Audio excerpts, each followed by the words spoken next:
Jurgen Klopp is going to leave Liverpool football club. ये news सुनने में बड़ी ही अजीब लग रही होगी, बहुत ज़्यादा शॉकिंग होगी, लेकिन यही रियलिटी है। वो 2 मिनट की जो वीडियो निकाली है लिवरपूल ने, और उसमें जिस तरीके से यर्गन क्लॉप ने अपने इमोशंस रखे हैं, वो कहीं ना कहीं एक शॉक की तरह आया है सारे लिवरपूल फैंस के लिए। और खासकर अगर मैं राइवल्स की बात करूं, even they were not ready for it, क्योंकि हाल फिलहाल की कोई भी जो न्यूज़ आई थी उनको देखकर ऐसा कभी लगा ही नहीं कि यर्गन क्लॉप लिवरपूल को by the end of the season छोड़ने के लिए राजी हो जाएंगे। और पता है, ये जो न्यूज़ आई है ना, ये प्रीमियर लीग के लिए अपने आप में काफ़ी ज़्यादा आइकॉनिक है, क्योंकि पिछले 9 साल में जिस तरीके से प्रीमियर लीग को एंटरटेन किया है यहाँ पर यर्गन क्लॉप ने, और लिवरपूल की जो लॉस्ट चार्म थी, जो लॉस्ट आइडेंटिटी थी, उसको रीस्टैब्लिश किया, उसको नेक्स्ट लेवल पर लेकर गए और लिवरपूल को मैन सिटी के साथ में लाकर खड़ा किया। ऑल्दो मैन सिटी ने टाइटल्स वगैरह ज़्यादा जीते हुए हैं, लेकिन लिवरपूल का जो एक वो आप बोलते हो ना, एक ऑरा जो कि खो चुका था, वो रिस्टोर किया। सन 2013 में भी ऐसे ही कुछ हुआ था, जब सर एलेक्स फर्गसन ने प्रीमियर लीग को अलविदा कहा था और यूनाइटेड फैंस उस चीज़ के लिए रेडी नहीं थे। हर किसी को लग रहा था कि यार इसी सीजन में रॉबिन वैन पर्सी को साइन किया है, ऐसा नहीं होगा कि सर एलेक्स अभी 1-2 साल में रिटायर हो जाएंगे। और रॉबिन वैन पर्सी को ये प्रॉमिस करके ही साइन किया गया था कि sir Alex is going to continue in the next season as well. But बीच सीजन में सर एलेक्स ने डिसीजन ले लिया कि उनको यूनाइटेड को छोड़कर अब रिटायरमेंट फेज में जाना है, और कुछ ऐसा ही इम्पैक्ट रहा है यर्गन क्लॉप का। अब मैं किसी भी तौर पे यहाँ पर सर एलेक्स के एरा को, उनके टाइम पीरियड को लिवरपूल में हुए यर्गन क्लॉप के एरा से कंपेयर नहीं कर रहा, लेकिन इम्पैक्ट की अगर बात की जाए ना, आई थिंक जिस तरीके से शिट होल से निकालकर यूनाइटेड को वर्ल्ड मैप पे वापस एस्टेब्लिश किया और एक डोमिनेंस फेज दिया यूनाइटेड को सर एलेक्स ने, कुछ वैसा ही यहाँ पर यर्गन क्लॉप ने किया। वो पहली प्रेस कॉन्फ्रेंस में बैठकर ये बोलना कि 4 साल में मैं और आप बैठकर यहाँ पर लिवरपूल की एक बड़ी ट्रॉफी सेलिब्रेट कर रहे होंगे, और उस चीज़ को प्रूव करना, चैंपियंस लीग में जाकर उस ट्रॉफी को लिफ्ट करना, और उससे पिछले साल में काफ़ी करीब आना, मैड्रिड के अगेंस्ट फाइनल में हार जाना, वो अपने आप में एक आने वाले काफ़ी सुनहरे आप बोलोगे ईयर्स की कहानी बयां कर रहा था। फिर अगले सीजन जाके एक तरफा तौर पर प्रीमियर लीग को जीतना, देन उसके बाद क्वाड्रुपल चेस करना,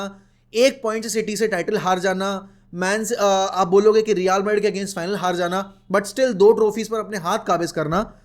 और उसके बीच में इतने सारे मोमेंट्स प्रोड्यूस करना, उसके बीच में इतना एक इमोशनल एंगल क्रिएट करना। और अभी मेरे ख्याल में कोई भी जो प्रीमियर लीग का राइवल क्लब भी है ना, वो यर्गन क्लॉप को डिसरिस्पेक्ट नहीं कर सकता। I absolutely hate Liverpool. देखो, बीइंग अ यूनाइटेड फैन, आप कभी भी लिवरपूल को प्यार नहीं कर सकते, आप कभी भी लिवरपूल को बेसिकली आप बोलोगे रिस्पेक्ट करते हो, लेकिन आप कभी भी उनको अप्रिशिएट करना नहीं चाहते। बट यर्गन क्लॉप ने यूनाइटेड फैंस को भी मजबूर किया कि वो उनके मैनेजर की तारीफ करें। आई डोंट थिंक कि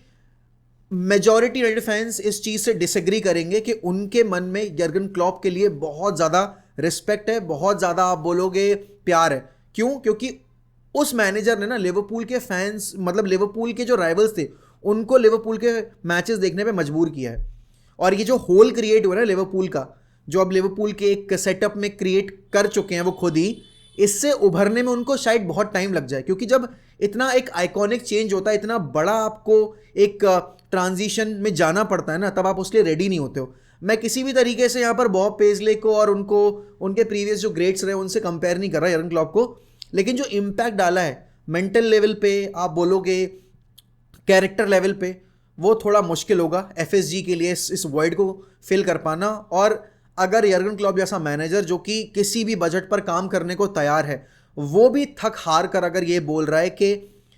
बेसिकली जो मैंने प्लान किए थे उन प्लान्स पर अलाइन नहीं हो रही है, मेरी इनडायरेक्टली उन्होंने वही बोलने की कोशिश की है कि मैं एग्जॉस्ट हो चुका हूँ और जो रिसोर्सेज अवेलेबल है उनके साथ में जितना मैक्सिमम कर सकता था मैंने उतना मैक्सिमम कर लिया है। एंड आई थिंक ये जो चेंज हो रहा है ना, ये जो ट्रांजिशन हो रहा है लिवरपूल में, हो सकता है अगला मैनेजर आकर इसी लेवल पर सस्टेन करवा दे लिवरपूल को, और लिवरपूल शायद इससे भी ज़्यादा सक्सेस टेस्ट कर ले। लेकिन यहाँ पर अगर कोई लिवरपूल का फैन उठकर ये बोल रहा है कि उन्हें यर्गन क्लॉप के जाने से इतना फ़र्क नहीं पड़ रहा है, वो ऑलरेडी एक बहुत बड़े क्लब हैं और कोई भी मैनेजर आएगा उनके स्क्वाड के साथ वैसा ही एक हिस्टोरिक आपको रन दे सकता है, वो सारी चीज़ें जो क्लॉप ने की हैं वो रिपीट कर सकता है, वो रेप्लिकेट कर सकता है। आई थिंक वो अपने आप से झूठ बोल रहा है, और वो कहीं ना कहीं एक फॉल्स होप बनाए हुए है अपने क्लब के लिए और अपने माइंड में अपने प्लेयर्स के लिए, क्योंकि क्लॉप के जाने से ना बहुत सारे प्लेयर्स का फ्यूचर जो है वो भी डिसाइड हो सकता है।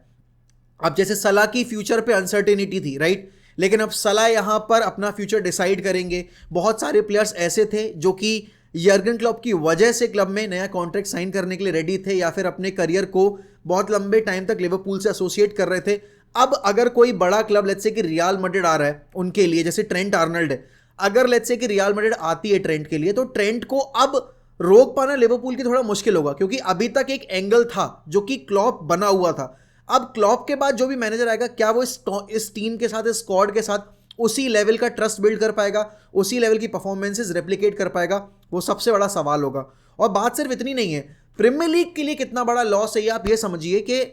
मैन सिटी लगातार आप देखोगे एक तरफा लीग जीत रही है, लेकिन उन एक तरफा लीग में भी इकलौती ऐसी टीम और इकलौता ऐसा मैनेजर जो कि पेप के सामने खड़ा होकर उसको चैलेंज कर रहा था, वो अब जा रहा है। तो अब यहां से प्रीमियर लीग के लिए एक वो कॉम्पिटिटिवनेस बना पाना बहुत जरूरी है। एंड अब सबसे बड़ा सवाल ये होता है कि what does this mean to Manchester United और what does this mean for Manchester United. देखो, जब क्लॉप आया था तो हर कोई यूनाइटेड फैन ये चाहता था कि क्लॉप यूनाइटेड को ज्वाइन करे, क्योंकि उस जैसा कैरेक्टर, उस जैसा इमोशनल एंगल और आप बोलोगे जो मेंटल टफनेस लेवल है ना क्लॉप का, वो यूनाइटेड जैसे क्लब के लिए बहुत इंपॉर्टेंट था। क्योंकि आप एक ऐसे फेज में थे जहां पर आपको डोमिनेंस के बाद एक ट्रांजिशन में जाना था, और उस ट्रांजिशन में आपको इतना ही स्ट्रॉन्ग मेंटालिटी वाला और आप बोलोगे कम रिसोर्सेज में भी मैक्सिमम आउटपुट देने वाला मैनेजर चाहिए था। हाई टाइम है यूनाइटेड के लिए, चेल्सी के लिए कि अब वो वापस से खड़े हों, जागें, क्योंकि यहां पर मैन सिटी के कंपटीशन में जो एक टीम थी अब वो कमजोर पड़ेगी। जैसे कि आर्सेनल राइज किए पिछले 1.5 साल में, अब आप बोलोगे यूनाइटेड और चेल्सी के लिए ये मस्त सिचुएशन है कि वो भी अब अपने जो स्टैंडर्ड है उनको रेस करें और यहां से अब वो कंपटीशन में वापस लौटें। लिवरपूल के लिए सबसे बड़ा सवाल ये है कि ये जो वॉइड क्रिएट हुआ है इसको फिल कौन करेगा, who is going to be the next manager. Hansi Flick होंगे, चाबी अलोंसो होंगे, ज़िनेडिन ज़िडान होंगे। अब देखो, अलोंसो का नाम सबसे आगे आ रहा है क्योंकि बेसिकली फॉर्मर प्लेयर हैं, लेजेंड ऑफ द क्लब है, और जो लेवरक्यूजन के साथ वो कर रहे हैं वो कहीं ना कहीं लिवरपूल फैंस को होप दे रहा है। ज़िडान अपने आप में रियल मैड्रिड के लिए जो कर चुके हैं वो देखकर बड़े क्लब का अगर कोई नाम आता है सामने और आप बोलोगे जो कैरेक्टर है, जो एक आप बोलोगे पेडिग्री है बड़े क्लब की, वो लिवरपूल को बिल्कुल सूट करती है। और यहां पर फिर हांसी फ्लिक अपने आप में जर्मन मैनेजर है, जर्मन आइडियोलॉजी, जर्मन फिलॉसफी वो रेप्लिकेट कर सकते हैं। इवन नागल्समैन का नाम भी एसोसिएट हो रहा है, बट लिवरपूल के लिए अगला मैनेजर बनेगा कौन, और जो बनता भी है वो इस हाइप को, इस बेसिकली जो आपने स्टेचर बनाया है यर्गन क्लॉप के साथ, उसको क्या मेंटेन कर पाएगा, उसको सस्टेन कर पाएगा। और सबसे बड़ा सवाल ये है कि what is going to be the next move for Jurgen Klopp, German national team या कोई बड़ा क्लब। अब देखो, मेरे लिए तो मैं बोलूं लिवरपूल के बाद अगर कोई बड़ा स्टेप है यर्गन क्लॉप के करियर के लिए, that is going to be Real Madrid और it could be Barcelona. But क्या बार्सिलोना के पास वो फंड्स हैं जो कि यर्गन क्लॉप को बैक करने के लिए वो दे पाए? क्या बार्सिलोना के पास वो टीम है जो कि यर्गन क्लॉप को वो दे पाएं, अफोर्ड करवा पाएं? क्योंकि इस वक्त पे ये बहुत जरूरी है कि बार्सिलोना जिस फेज में जा रही है वहां पर वो कितना बजट प्रोवाइड कर सकते हैं और वो कौन से प्लेयर्स लेकर आ सकते हैं, और क्या यर्गन क्लॉप की फिलॉसफी पर वो अपनी फिलॉसफी मैच कर पाएंगे। But I would love to see Jurgen Klopp managing a big club like Real Madrid. Ancelotti ने नया कॉन्ट्रैक्ट साइन किया तो थोड़ा मुश्किल है, maybe Barcelona can capitalise on this situation, but मुझे लगता नहीं है कि अगले 1 साल आप यर्गन क्लॉप को किसी और क्लब में देखोगे। बट उसके साथ ही साथ यर्गन क्लॉप ने जो किया है प्रीमियर लीग के लिए, यर्गन क्लॉप ने जो किया है लिवरपूल के लिए, I think every Premier League fan will stand up and will clap for him because that was one of the toughest job और उसने बहुत बखूबी तौर पर वो पूरी की है। बाकी आपके क्या रिएक्शन है वो मुझे ज़रूर बताइए कमेंट सेक्शन में, और ऐसी और वीडियोस के लिए make sure that you subscribing to 1MUFC। As a rival I am very happy, but as a Premier League fan yes I am going to miss Jurgen Klopp very dearly. एक जाते एक चीज़ ज़रूर बोलूँगा कि अब यहाँ से लिवरपूल कैसे भी करके ना प्रीमियर लीग ज़रूर जीतना चाहेगी, सो दैट वो एक बेस्ट पॉसिबल गुड बाय बोल पाए यर्गन क्लॉप को। और यर्गन क्लॉप भी वो चाहेंगे कि जाते जाते अल्टीमेट जो गिफ्ट है लिवरपूल फैंस को वो देकर जाएं। But Premier League is going to miss Jurgen Klopp, and definitely it has created a huge void for Liverpool and for Premier League fans. But that's how life goes on। और यहाँ पर जो दुख हमने फेस किया था sir Alex के बाद, कहीं ना कहीं वो सेम फेज में अब लिवरपूल फैंस जाने वाले हैं। आई होप कि इतनी ज़्यादा दुर्गति ना हो, but I am basically enjoying this अभी जो अब हो रहा है जो सब कुछ। But that's it from my end. बाकी मिलते हैं आपसे जल्दी, तब तक goodbye, take care, sayonara.